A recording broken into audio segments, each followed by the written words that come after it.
last time we have completed with the aims and objectives of market survey. Now the next part, that is conducting fish market survey.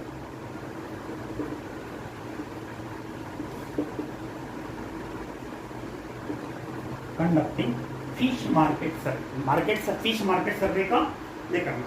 इसमें पहला point, decide the object of survey. Decide the object of survey,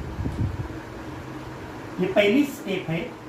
actually जब हम fish market का सर्वे कर रहे हैं तो पहली स्टेप कौन सी है? डिसाइड द ऑब्जेक्ट ऑफ सर्वे. पहला इसमें क्या आएगा? पहला आएगा, while conducting the fish market survey, one must have some objects in his mind as to which information is he desire to collect from the market. Market में से कौन सी information collect करना है, ये उसके दिमाग में पूरा फिक्स होना. और साथ में ये इंफॉर्मेशन कलेक्ट करने के पीछे पर्पज क्या है, व्हाट इज द पर्पज, मकसद क्या है, इसका भी पता होना जरूरी है. अब इसमें जो ऑब्जेक्टिव्स है, ऑब्जेक्ट जो है फिश मार्केट सर्विस के, वो अलग अलग हो सकते हैं. For example, to find the condition of market, to find the conditions of market and facilities available in the market.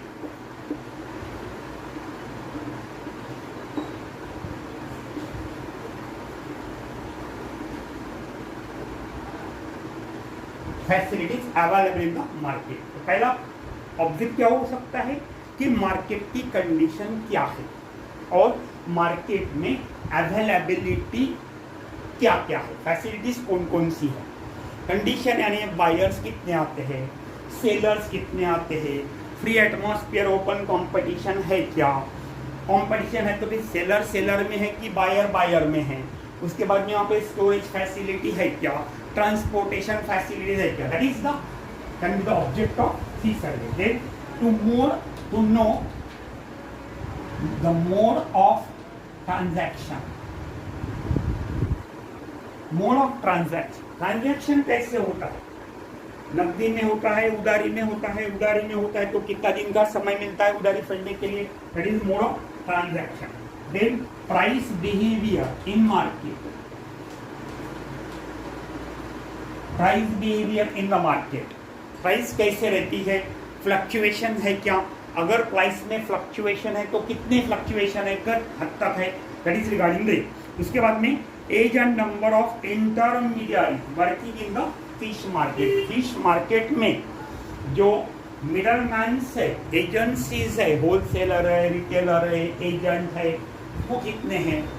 Profit margin, वो प्रॉफिट मार्जिन अपना कितना रखते हैं, फिशरमैन को क्या प्राइस मिलती है, कंज्यूमर को फिश की क्या प्राइस मिलती है. That will be the object of the marketing survey. ये होगा decide the object of survey. Then second is method of survey to add up.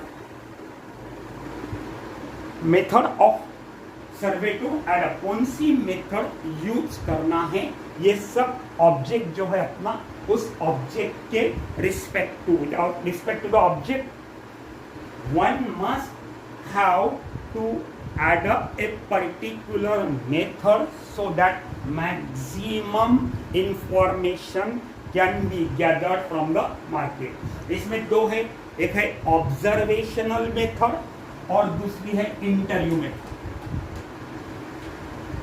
Observational method और दूसरी है इंटरव्यू मेथड.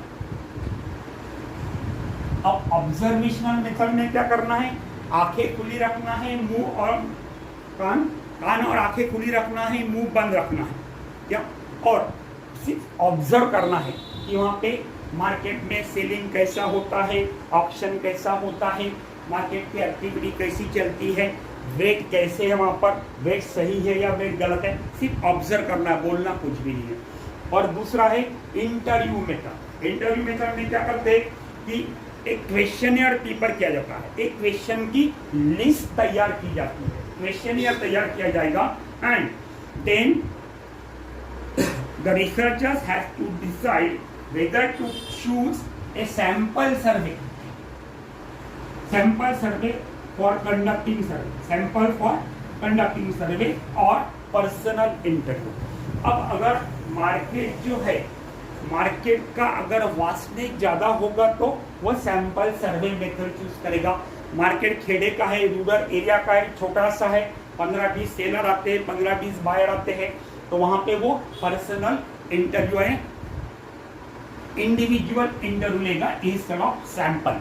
और बहुत बड़ा मार्केट है तो से मुंबई मार्केट तो काफी वास्ट है मार्केट, तो यहाँ पर वो सैंपल सर्वे मेथड यूज करेगा। इसके लिए क्या करना पड़ेगा कि उसको जो क्वेश्चंस है, whatever the questions are concerned, while considering the question, he has to point out or taken into consideration certain points. Questionnaire जब आप प्रिपेयर कर रहे हो, क्वेश्चन जब तैयार कर रहे हो, वो चाहे सैंपल हो या इंडिविजुअल हो, उनसे अगर आपको जवाब चाहिए तो क्वेश्चनियर प्रिपेयर करते समय utmost care should be taken. उनसे क्या लेना चाहिए? पहला, question should B brief and meaningful. Question के जो आंसर्स है, क्वेश्चन ऐसे होने चाहिए कि उनके आंसर छोटे छोटे होने चाहिए और मीनिंगफुल होने चाहिए। अर्थ शून्य क्वेश्चन ला काही अर्थ नाही। Then secondly should be relevant and non repeatable. अब आप फिश मार्केट का सर्वे करने गए हैं तो फिश के बारे में सवाल पूछिए, क्वेश्चन फिश के बारे में होना चाहिए। आप अगर पूछेंगे कि अकोला मार्केट में गेहूं कितना बिकता है, फिश मार्केट सर्वे करने गए, गेहूं का देख रहे, लिपस्टिक कितनी बिकती है, इट इज इररिलेवेंट क्वेश्चन। तो question should B relevant and non repeatable. एक ही एक क्वेश्चन घुमा घुमा के बार बार नहीं पूछा जाना चाहिए। Then question should be arrange in sequential order. एक क्वेश्चन का एक प्रॉपर सीक्वेंस होना चाहिए। पहले उसका नाम, पिताजी का नाम, सरनेम, कहाँ रहता है, एज, उसके बाद में उसका एड्रेस, मार्केट में कितने दिनों से काम कर रहा है, कौन सा काम कर रहा है, इस तरह से सीक्वेंस होना चाहिए। ऐसा नहीं कि पहले मार्केट में कितने दिन से काम कर रहा भैया, कितना बेनिफिट हुआ, अब तेरा बाप का नाम क्या है, अब तेरा नाम क्या है, ऐसे नहीं होना चाहिए। Question should B in proper sequential order and objectional and directly offending question should not be asked. Avoided, they should be avoided. जहाँ ऑब्जेक्शन आ सकता है ऐसे क्वेश्चन, या जिसके वो क्वेश्चन से किसी को दिल को ठेस पहुंच सकती है, वो नाराज हो सकता है, ऐसे क्वेश्चन नहीं पूछे जाना चाहिए। Then third step, conducting the survey.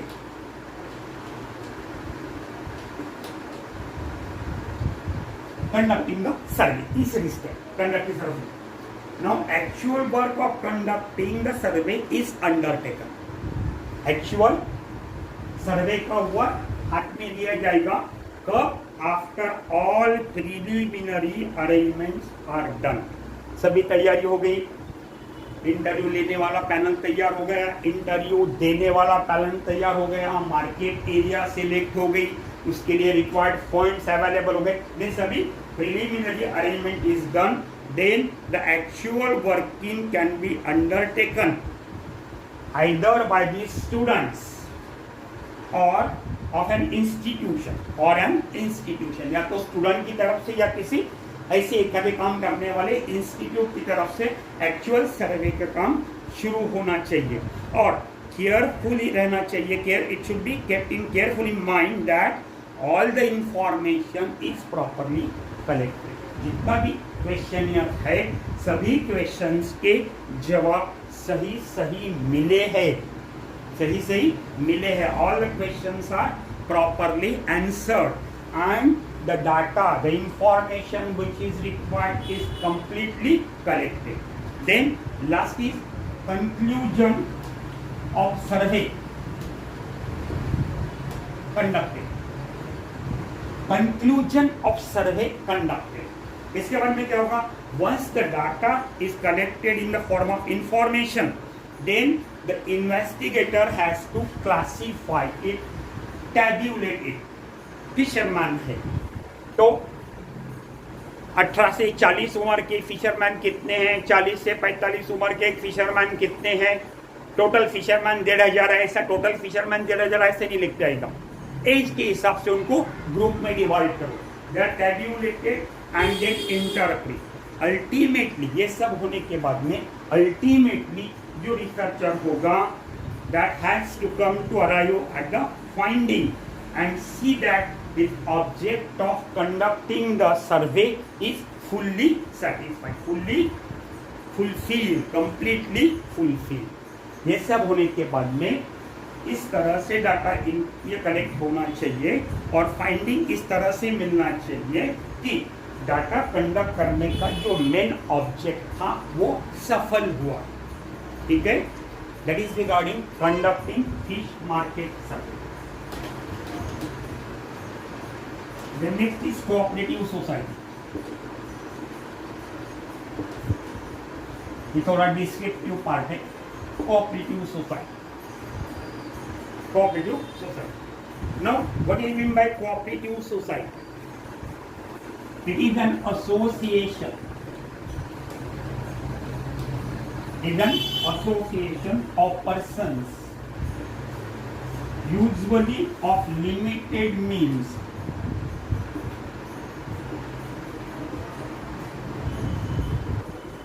usually of limited means, who have voluntarily joined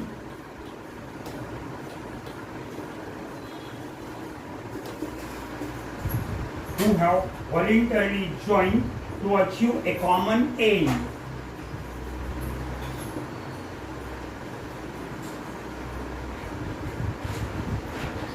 by formation of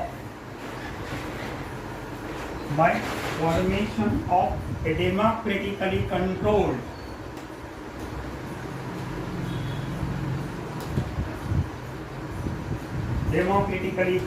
business and equitable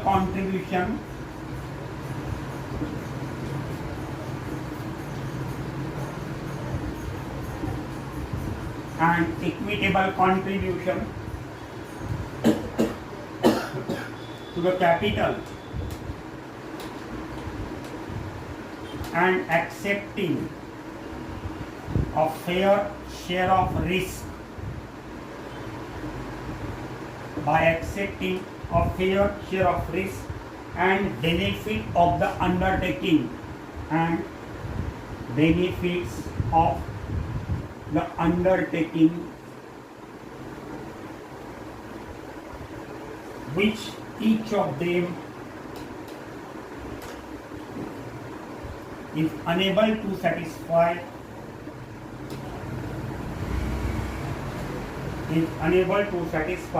by its own individual efforts.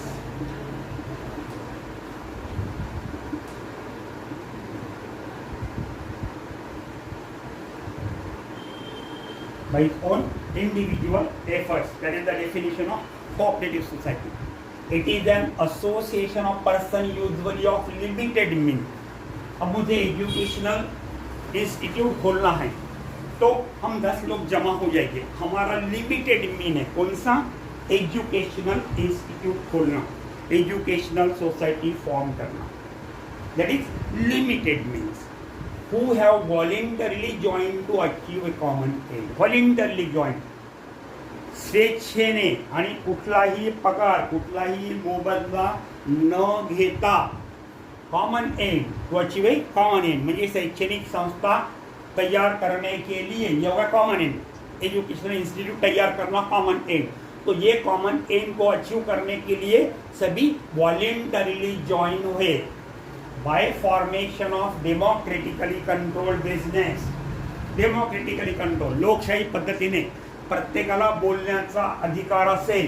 Then and equitable contribution to the capital, उसको लिए जो खर्चा लगेगा, जो भी खर्चा लगेगा, capital लगेगा, वो इक्वली डिस्ट्रीब्यूट करके कलेक्ट करने का and accepting a fair share of risk. कल चल के अगर इंस्टीट्यूट नहीं चलती है, बच्चे एडमिशन नहीं लेती है, तो जो भी लॉस होगा वो लॉस भी इक्वली डिस्ट्रीब्यूट होगा। बेनिफिट हुआ तो अंडरटेकिंग में का वो भी इक्वली डिस्ट्रीब्यूट होगा, which each of them is unable to satisfy by his own individual effort। that is कि कोई भी इसमें से अकेला आदमी इतनी बड़ी इंस्टीट्यूट अकेले के कोशिश से नहीं खोल सकता।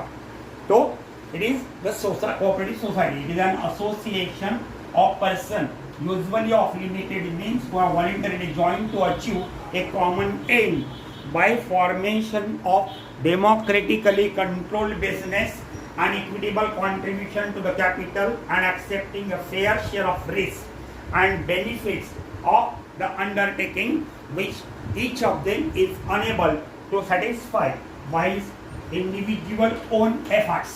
That is regarding the definition of cooperative society। Then next is fisheries cooperative society।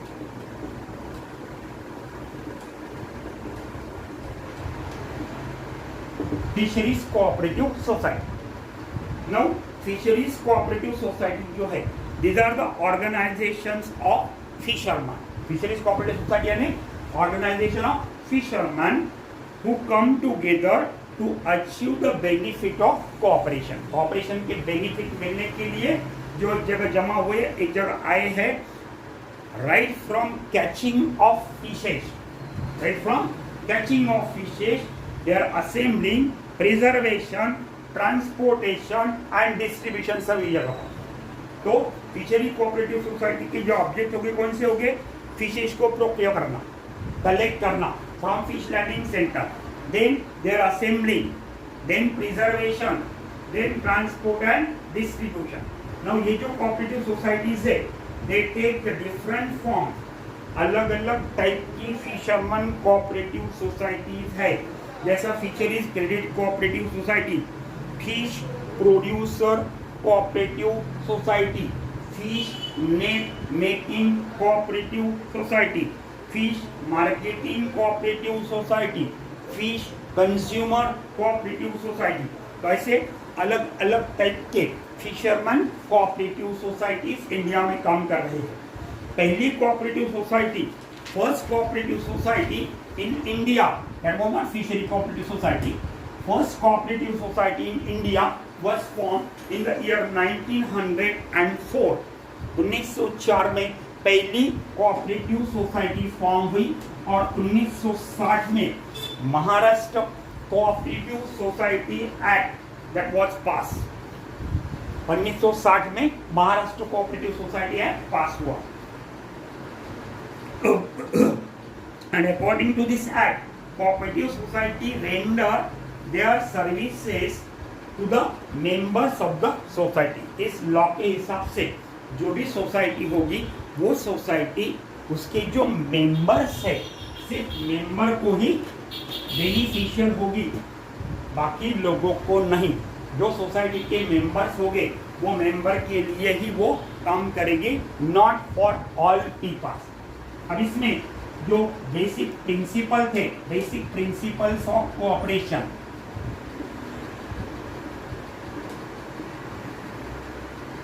Basic principles of cooperation, पहला बेसिक प्रिंसिपल था economic development of weaker section. अगर उनको नेट के लिए पैसा नहीं है, सोसाइटी के माध्यम से अगर नेट्स प्रोवाइड कर दिया गया तो आसानी से फिशिंग कर सकते हैं, एंड फिशिंग करने के बाद में they can affect their economic condition. तो the economic development of the weaker section, then administration on democratic pattern, जो भी सोसाइटी का काम होगा वो डेमोक्रेटिक पैटर्न पर होगा, लोकशाही पद्धति में से। Then individual responsibility on the line all for each and each for all, सबके लिए काम किया जाएगा और हर एक इंडिविजुअल, देखो सोसाइटी सबके लिए काम करेगी और इंडिविजुअल के लिए सभी काम करेंगे। एक जन सभी के लिए काम करेगा और सभी जन एक जन के लिए काम करेगा। Then it is the organisation for the benefit of the members. मैंने अभी अभी कहा आपसे मेंबर्स को ही इसका बेनिफिट मिलेगा, जो मेंबर नहीं है उनको बेनिफिट नहीं मिलेगा। Then it regulate and encourage the production and trade और इन द कम्युनिटी। कम्युनिटी में ये कमोडिटी का या गुड्स का जो प्रोडक्शन है वो रेगुलेट करेगा। Then cooperative structure,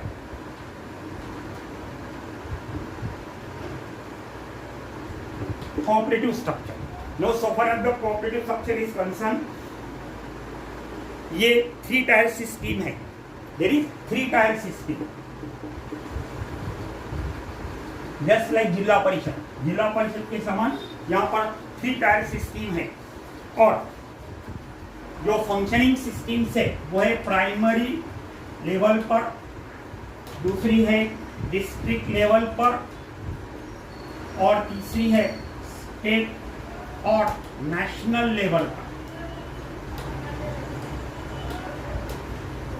3 tier system है, जस्ट लाइक वर्किंग ऑफ जिला परिषद, that is primary level, district level and state level. अब प्राइमरी लेवल पर क्या होगा, जो विलेजेस है, रूरल एरियाज है, उन विलेजेस के जो फिशरमैन है, they come together and form a primary fisherman cooperative society. खेड़े के अंदर रूरल एरिया में it is primary cooperative society and that will work for the benefit of actual member of the society because the members here they are in direct contact with the society. तो primary level की जो है वो खेड़े में बनेगी, rural areas में, जहाँ fisherman comes together and form the society. और यहाँ पर सोसाइटी एक्चुअल मेंबर के डायरेक्ट कांटेक्ट में रहेगी, एक्चुअल मेंबर के लिए काम करेगी। उसके बाद में डिस्ट्रिक्ट लेवल की जो सोसाइटी है, तो cooperative organisation at district level it will work for whole district. Akola जिला मत्स्य संवर्धन सोसाइटी वो पूरे अकोला जिला के लिए काम करेंगे, अकोला डिस्ट्रिक्ट के लिए काम करेगी। यहाँ पर प्राइमरी सोसाइटी जो है विलेजेस लेवल पर, the primary societies they are controlled by district level cooperative societies or district federation and thus they help in building the integrity of the member. इन पर प्राइमरी सोसाइटी पर district federation का control रहेगा और district federation का through primary cooperative society काम चलेगा। इसलिए district society के अंदर रूरल एरियाज के जो फिशरमैन है दोनों जगह they do not lie in direct contact with the actual working of the fisherman society जैसा प्राइमरी फिशरमैन सोसाइटी में होता है। देन स्टेट लेवल और नेशनल लेवल, अब जो प्राइमरी सोसाइटीज और डिस्ट्रिक्ट लेवल सोसाइटी फेडरेशन से they come together and form a state और national level cooperative society. Their association gives help to the district federation. National level की help करेगी district को, district की help करेगी primary fisherman cooperative society, उनका functioning भी वो कंट्रोल करेगी। Then the funds and other benefits are made available to the district level. ये फंड्स और अदर बेनिफिट जो वो डिस्ट्रिक्ट लेवल को अवेलेबल कर देगी, डिस्ट्रिक्ट लेवल की प्राइमरी लेवल के कोऑपरेटिव सोसाइटी को अवेलेबल कर देगी। That is regarding the functioning of cooperative structure. Then objectives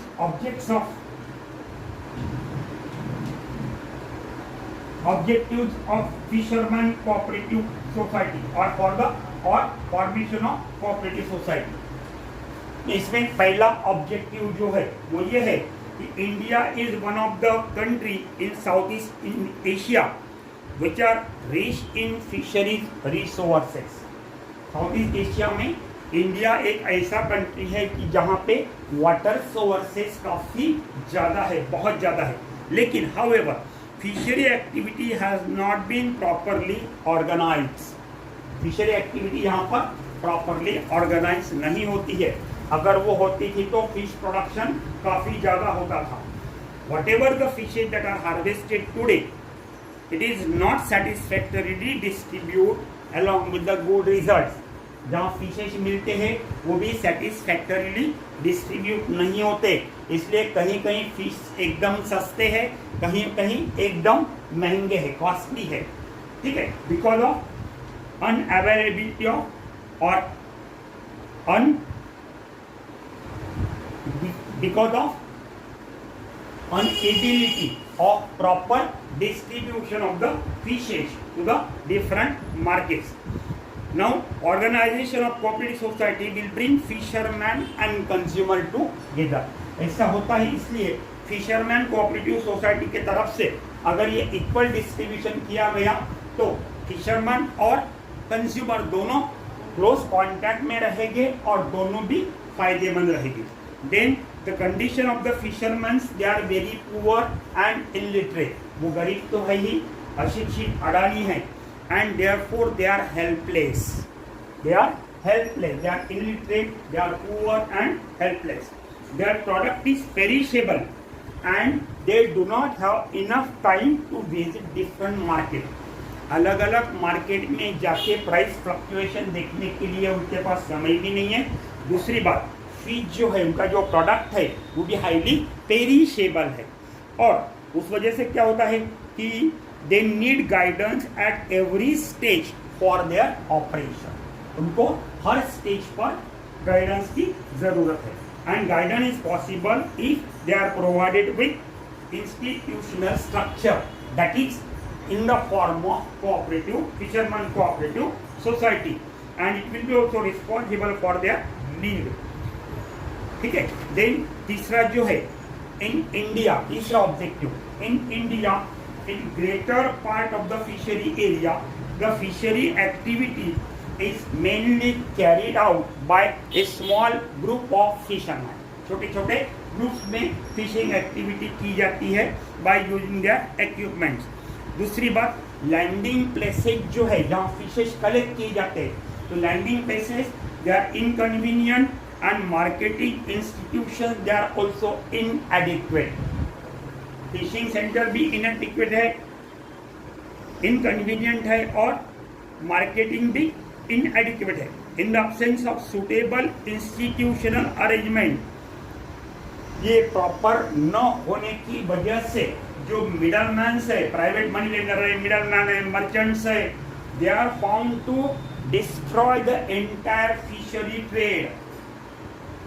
Thus they exploit the fisherman, the producer. They, no doubt their services are the must, but as they acquire maximum benefit from the ultimate price paid by the consumer, they are the actual beneficiary, and therefore they exploit the fisherman in different ways. Then fishermen of cooperative must efficiently render comprehensive economic assistance to the vast organic community of fishermen. Cooperative society fisherman को अच्छी तरह से economic help करेगी ताकि वो private money lender या fisherman जो fish cell करने वाले होलसेलर है, एजेंट्स है, इन पर वो अपनी डेली नीड्स कंप्लीट करने के लिए, फुलफिल करने के लिए डिपेंड नहीं रहेगा. अगर वो डिपेंड रहेगा, उनको बार बार अगर बोरो करना पड़ेगा, तो naturally they have to sell their fishes less than the bargain, less than the ruling price of the fish in that particular fish market, क्योंकि because they have borrowed the money from the fisherman. तो इसलिए they have to sell their product at that price which the borrower is willing to pay. ठीक है. तो अगर cooperative society form होके fisherman को अगर इकोनॉमिक असिस्टेंस के रूप में मदद की जाती है, तो ये मिडल मैन को आसानी से डिलीट किया जा सकता है. And actually there is no need for institutionalisation of inland, actually there is a need of institutionalization for inland fisheries which can facilitate organization of all type of activities. यहाँ पे जो अलग अलग कोऑपरेटिव सोसाइटीज है fisherman क्या, fish seed production cooperative society, net making society, fishery credit cooperative society, fishery marketing society, ये सब society जो अलग अलग सोसाइटी है, इनका जो फंक्शनिंग है वो एक दूसरे से लिंक किया जाना चाहिए, और वो अगर एक दूसरे से लिंक किया जाता है तो here the fisherman as well as the consumer both will be benefited. Then formation of primary fisherman cooperative society.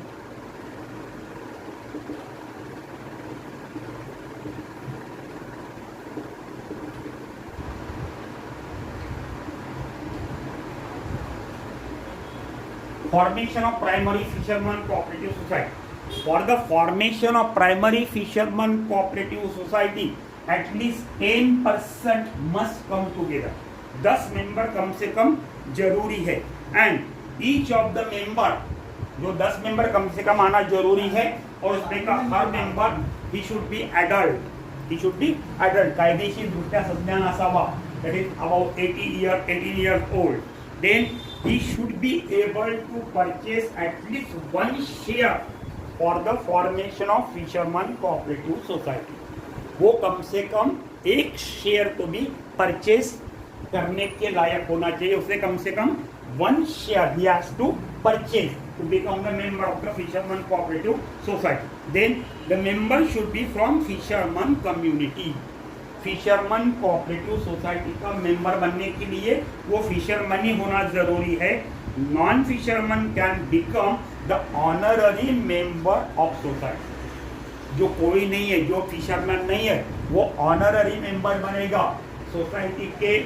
इसमें से कोई भी बेनिफिट उसे नहीं मिल सकेगा. Remember this. Then each share value may differ but generally it is ₹10 per share. हर cooperative society में शेयर की वैल्यू कम ज़्यादा हो सकती है, लेकिन कम से कम वो ₹10 पर शेयर होनी चाहिए. Then every member has to give an entrance fee which is generally ₹1 per member. एक साल के लिए हर मेंबर को एंट्रेंस फी देना पड़ेगी, और वो कम से कम ₹1 प्रति मेंबर होगी. Every member has to pay ₹1 as a entrance fee for every year. Then one member can purchase the number of share.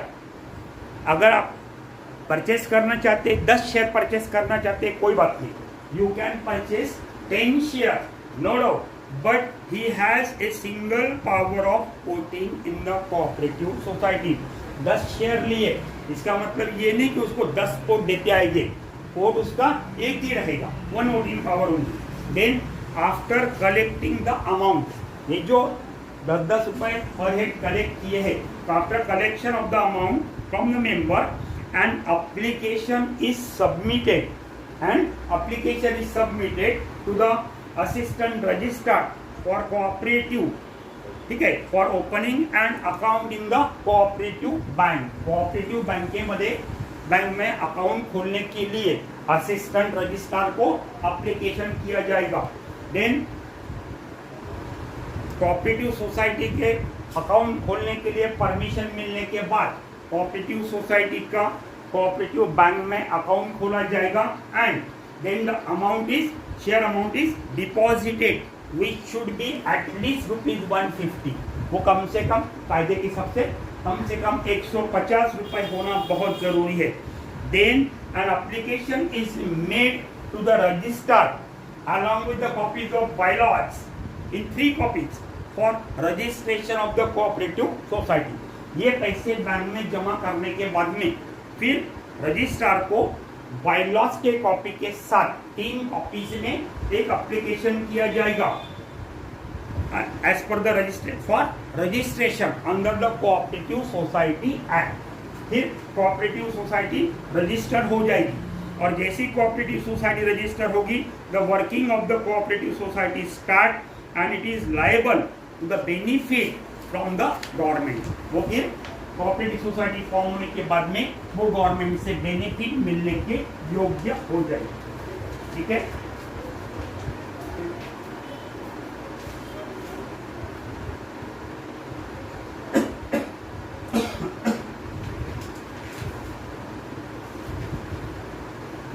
After formation of primary fisherman cooperative society, working of primary fisherman cooperative society.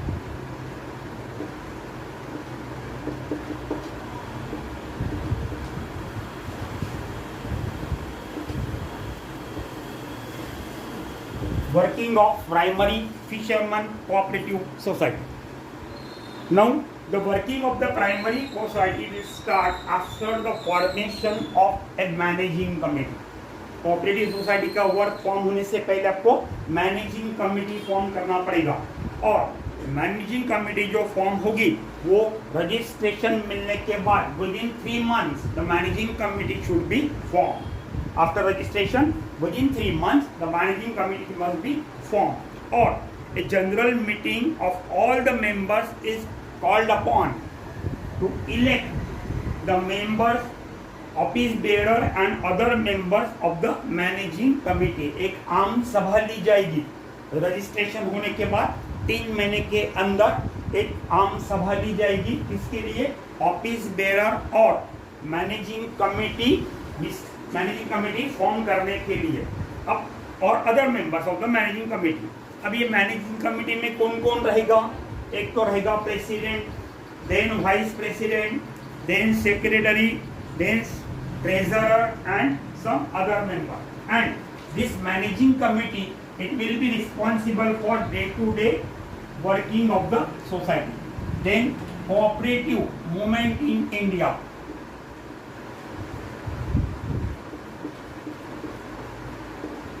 Cooperative movement in India. Now, so far as the cooperative movement is concerned, the cooperative movement in India, it was started under the initiation of Mr. Nicholson. Under the initiation of Mr. Nicholson, it was devoted band of social worker who was concerned about improving the condition of explored mass of poor peasantry. ये जो mister Nicolson के initiation में जो शुरू हुआ वो social worker थे, सामाजिक कार्यकर्ता होते जो गरीब लोगों के लिए काम करना चाहते थे। Now the cooperative society act was pass in the year 1904। 1904 में पहला कोऑपरेटिव सोसाइटी एक्ट फॉर्म हुआ। Then the object was to encourage the thrift. Cooperative society form act में object क्या था? Encourage thrift. Then self help स्वतःची मदत करा and cooperation among the agriculturists. शेतकऱ्यांमध्ये cooperation तयार व्हावं. Then artists and persons of limited means. वेगवेगळ्या फील्डमध्ये अलग अलग फील्ड में अलग अलग कोऑपरेटिव सोसाइटी फॉर्म की गई। फार्मर्स की अलग, फिश फार्मर की अलग, आर्टिस्ट की अलग, और मेन ऑब्जेक्ट क्या था? Thrift, self help and cooperation.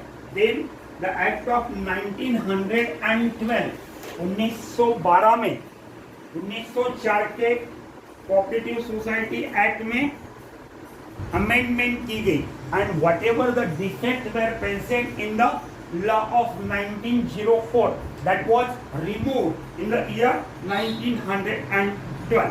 तो कौन से रिमूव किए? Firstly non credit forms of cooperation for purchase, sale, insurance, housing etcetera were recognised. देखो हाउसिंग के लिए लोन देने वाले, उसके बाद में परचेज करने के लिए, सेल करने के लिए, इंश्योरेंस करने के लिए जो क्रेडिट कोऑपरेटिव सोसाइटीज थे इनको पहले मान्यता मिली। उसके पहले उनको मान्यता रिकॉग्निशन नहीं था।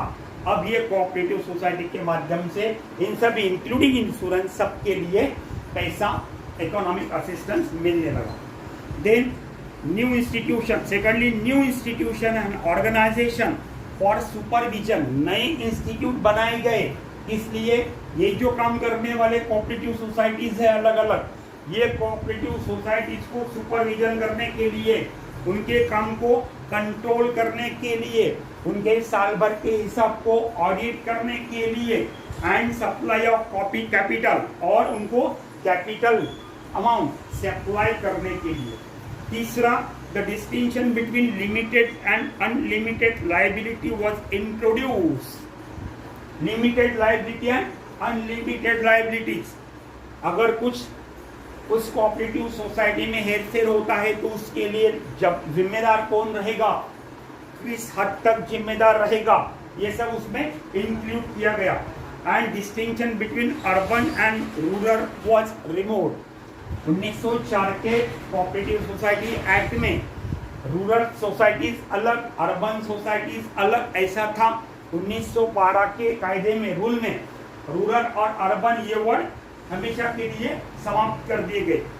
Then under the reform of 1919, उसके बाद 1919 में फिर से कोऑपरेटिव सोसाइटी एक्ट में अमेंडमेंट हुआ and corporation becomes a provisional transfer subject and movement made for rapid progress.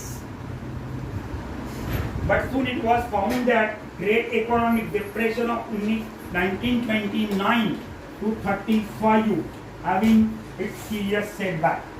जब 1929 से लेके तो 35 तक के इकोनॉमिक डिप्रेशन की वजह से कॉर्पोरेशन जो था या कोऑपरेटिव सोसाइटी जो था उनका जो फंक्शनिंग था वो काफी सेटबैक बैठा, उससे काफी पीछे आ गया, काफी नीचे की लेवल पर पहुंच गया. लेकिन after second world war prices of the commodity increases, agricultural product की भी प्राइसेस इंक्रीज हुई, financial positions of the cultivator generally improved, sale बढ़ गया, कीमती बढ़ गई, त्यामुळे जो प्रोड्यूसर थे दे बिकम मोर बेनिफिशियल, उनके पास थोड़ा पैसा देने लगा. And then some of them were able to pay repay the debts. जिन्होंने कर्जा लेके रखा था वो कुछ हद तक कर्जा फेडने में कामयाब हुए. There was a very rapid increase. उसके बाद में फिर इंक्रीज होता गया. There was a very rapid increase in the number of marketing, production and consumer societies. 10 शुरू में जब मूवमेंट टच हुई 1902 में, only 6% peoples of the population in 1938, 39 में सिर्फ टोटल पॉपुलेशन के 6% पॉपुलेशन सर होते थे, जो 47-48 में, 1947-48 में ये परसेंटेज बड़ा 17% था. ठीक है. Then after freedom specially with the beginning of the planning era, 5 years plan शुरू हुए आफ्टर फ्रीडम. तो in 1951 the movement has entered a new phase of rapid development. Rapid development के फेज में 1950-51 में ये पहुंच गई. And corporation become the king pin of the development plan. Development plan का किंग पी बन गई corporation. Then accordingly during the period 1950-51, 50-51 में से 1975-76 तक number of cooperative society has almost doubled. Cooperative society double हुए and it increases from 1.8 lakh to 3.5 lakh. Then the membership of primary societies has been increased 5 times, that is from 137 to 742 lakhs. जबकि इनका working capital जो था, working capital 44 times rise हुआ, that is from 276 to 12,146 crores. और share capital 31 times, that is from 43 crores to 1369 crores. इस तरह से ये corporation become the king pin of economic development of the country. तो 1950-51 से 75-76 तक number of cooperative society double हुई. Number of cooperative society double हुई. It increases from 1.8 lakh to 3.5 lakhs. Then membership जो थी, membership of primary fishermen cooperative society, वो 5 times बढ़ी. That was from 137 to 742 lakhs. Working capital 44 times बढ़ा, that is from 276 to 12,146 crore. और last जो that is share capital वो 31 times बढ़ा, that is from 43 onward up to 1,369 crore. और according to another assessment, it has been found that 125 crores of person out of total rural population, total उस समय rural population 125 crore था, उसमें से 120 crore individual they have been served by the cooperative societies। ठीक है, then अब इसके कंक्लूजन, लास्ट पार्ट कंक्लूजन, फिर कोऑपरेटिव सोसाइटी समाप्त हो जाएगी। कंक्लूजन, अब कंक्लूजन में पहला कंक्लूजन आता है, there was many part of the country east west Bengal, Bihar, Odisha, Rajasthan etcetera which are not yet covered by the cooperative credit movement. India में कोऑपरेटिव क्रेडिट मूवमेंट शुरू हुई, फिर भी ऐसे कई राज्य है जैसा कि वेस्ट बंगाल है, बिहार है, उड़ीसा है, राजस्थान है, वहाँ पर अभी तक भी कोऑपरेटिव मूवमेंट या कोऑपरेटिव सोसाइटी नहीं पहुंची है। ठीक है, hence the farmers are not yet fully free from the clutches of money lender. सावकारी पाशातून अजूनही फार्मर फ्री झालेले नाही। Then next is, even in those parts which are covered by this movement, large section of the medium and small farmers do not get sufficient amount of credit from the cooperative society। काही लोग याचे member हो गए, कुछ लोग member हो गए, member होने के बावजूद भी उसमें जो गरीब फार्मर्स है, वो गरीब फार्मर्स लोगों को इससे बेनिफिट नहीं मिला। बड़े बड़े फार्मर जो है उनको बेनिफिट मिला, छोटे फार्मर्स को नो बेनिफिट, उनका पॉलिटिक्स में कोई है ही ना, दे आर नॉट पावरफुल। ज्यादा ज्यादा हाथ जोड़ेंगे, पैर पड़ेंगे, बाकी कुछ नहीं। तो इसमें क्या हुआ कि इवन इन दोस पार्ट जहां पर कोऑपरेटिव मूवमेंट, जैसा महाराष्ट्र है, कोऑपरेटिव मूवमेंट अच्छी तरह से पहुंच चुकी, अच्छी तरह से पनप गई, फिर भी large section of the medium and small farmer they do not gate sufficient amount of credit from the cooperative. Then many members of the credit cooperative society seek a large part of their credit from the other sources। जो members है वो members उनकी society से loan न लेते हुए, economic assistance न लेते हुए लोन वो दूसरी तरफ से लेते हैं, इसलिए भी सोसाइटी का नुकसान होता है, सोसाइटी को सेटबैक पड़ता है। अब main reason which account for the limited performance of cooperative credit society, limited performance of the cooperative credit society।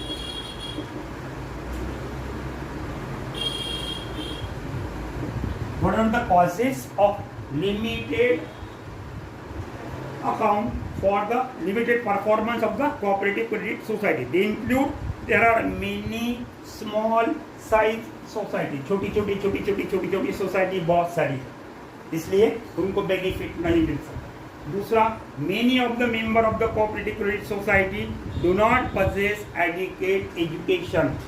बहुत सारे मेंबर जो है, उनकी जो एडमिनिस्ट्रेटिव कमिटी है उनमें एजुकेशन कम है, और एजुकेशन न होने की वजह से, इलिटरेट होने की वजह से उनको कानून के बारे में गवर्नमेंट की तरफ से कौन से मिलते हैं इसके बारे में कोई जानकारी नहीं है।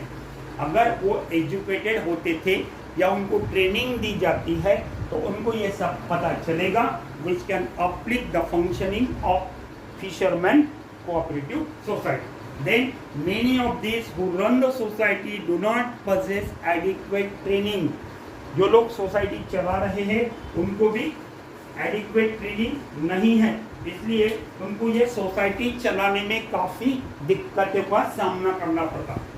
Then there is too much dependence on the government। Government ने लोन दिया, गवर्नमेंट ने डेफिसिट दिया, गवर्नमेंट ने पैसा दिया तो मेंबर्स को मिलेगा, नहीं दिया गवर्नमेंट ने तो नहीं मिलेगा। इनका खुद का जो कैपिटल होना चाहिए, वो कैपिटल जमा नहीं हो सका. They have to depend upon the government for economic assistance. Then private powerful agencies, they are always inclined to oppose the growth of cooperative societies. Private लोग जो है, प्राइवेट एजेंसी जो है, पावरफुल जो एजेंसीज है, जिनका कोऑपरेटिव सोसाइटी फॉर्म होने की वजह से लॉस हो रहा है, they are opposing the functioning of cooperative society at every stage. हर स्टेज पर वो अपोज कर रहे. Then many of the debater failed to repay the loan. दूसरी बात, कोऑपरेटिव सोसाइटी में से जो भी मेंबर्स ने लोन लिया है, वो लोन उन्होंने जो काम के लिए लिया वो काम के लिए खर्चा न करते हुए भलते काम के लिए किया, और उस वजह से they can not repay the loan. Then a significant part of the loan is use for unproductive purpose. Last but one, local politician tend to bring politics in the working of cooperative societies. Local politician जो है वो cooperative credit societies में भी politics खेलती है. ये नहीं होना अध्यक्ष आपल्याला हा नाही पाहिजे, अध्यक्ष तो पाहिजे, जो मेरा काम करेगा वो प्रेसिडेंट बनेगा, सेक्रेटरी बनेगा, जो मेरा काम नहीं करता वो प्रेसिडेंट सेक्रेटरी नहीं बनेगा. That is local politician. They tend to bring politics in the working of cooperative credit society. And last, small farmers are neglected by them. देखो, बैंक में अगर 2-2.5 एकड़ खेती वाला अगर कर्जा मांगने जाता है तो उसे कर्जा नहीं मिलेगा, प्रोवाइडेड वो नील होगा, उस पर कोई कर्जा नहीं होगा तो भी उसे कर्जा नहीं मिलेगा. लेकिन टाटा बिरला अंबानी या एखादा मोटा बहुत बड़ा पॉलिटिशियन अगर जाता है और उसने इससे पहले कर्जे डुबाए भी होंगे तो भी उसको लोन मिलेगा, उसे इकोनॉमिक असिस्टेंस मिलेगा. And that is the reason that the cooperative credit movement in India, it is not the cooperative credit के जो परफॉर्मेंस है कोऑपरेटिव सोसाइटी का वो कुछ हद तक सीमित ही रहा. हम यहाँ पर रुकते हैं. नेक्स्ट पीरियड में हम देखेंगे अगला और last part of the chapter, that is cooperative marketing. Thank you very much.